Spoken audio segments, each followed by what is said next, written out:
राजस्थान सरकार ने छात्रों के बीच बढ़ती आत्महत्या की घटनाओं को देखते हुए एक ऐतिहासिक फैसला लिया है। राज्य में एक नया कानून बनाया जाएगा जो छात्रों की मानसिक सेहत और उनकी समस्याओं को प्राथमिकता देगा। यह कदम कोटा जैसे शैक्षणिक हब में आत्महत्या की बढ़ती घटनाओं को रोकने के लिए उठाया गया है। दरअसल राज्य सरकार कोचिंग छात्रों की आत्महत्या रोकने के लिए एक नया कानून बनाने जा रही है। इसके लिए सरकार आत्महत्या रोकने के लिए विधानसभा में विधेयक लाएगी। हालांकि इसकी जानकारी राज्य सरकार ने हाईकोर्ट में दे दी है।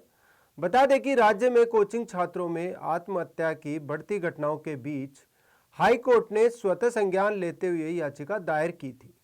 इस याचिका को सुनवाई करते हुए अदालत ने सरकार से पूछा कि कोचिंग छात्रों में आत्महत्या की घटनाओं को रोकने के लिए वह क्या प्रयास कर रही है, जिसके लिए जवाब में भजनलाल सरकार ने कहा कि वह इस संबंध में नया कानून लाने जा रही है। हालांकि हाईकोर्ट ने सरकार से पूछा कि क्या कोचिंग सेंटरों के पंजीकरण को लेकर केंद्र सरकार के दिशा निर्देशों को कानून बनने तक लागू किया जा सकता है।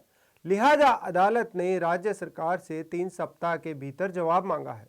कोचिंग संस्थान का प्रतिनिधित्व कर रहे वरिष्ठ अधिवक्ता RN माथुर ने कहा कि केंद्र सरकार के दिशा निर्देशों के बजाय कानून को लागू किया जाना चाहिए।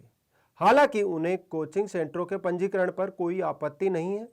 इस पर हाईकोर्ट ने सरकार से कहा कि केंद्र सरकार की गाइडलाइन में सजा और जुर्माने का प्रावधान है, लेकिन ऐसे प्रावधान राज्य में कानून बनने के बाद ही लागू किए जा सकते हैं। तो फिर कानून बनने तक इन्हें लागू क्यों नहीं किया जाए?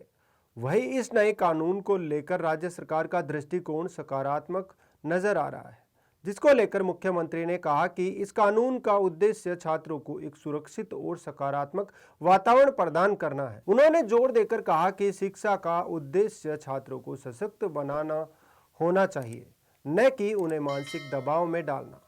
साथ ही उन्होंने कोटा में आत्महत्या की घटनाओं पर चिंता जताते हुए कहा कि कोटा जैसे शहर जो शैक्षणिक केंद्र के रूप में जाने जाते हैं, हाल के वर्षों में छात्रों की आत्महत्या के लिए चर्चा में रहे हैं। वर्ष 2024 में भी कोटा में आत्महत्या की कई घटनाएं सामने आई हैं, जिससे सरकार को इस मुद्दे पर तत्काल कार्रवाई करने के लिए प्रेरित किया। इसी के साथ छात्रों और अभिभावकों ने सरकार के इस कदम की सराहना की है। विपक्ष और सामाजिक संगठनों ने इसे सकारात्मक पहल बताते हुए इसके शीघ्र और प्रभावी क्रियान्वयन की मांग की है। अब देखने वाली बात यह है कि कब तक ये नया कानून बनकर लागू किया जाएगा। ये तो विधानसभा सत्र में पारित होने के बाद ही पता चल पाएगा।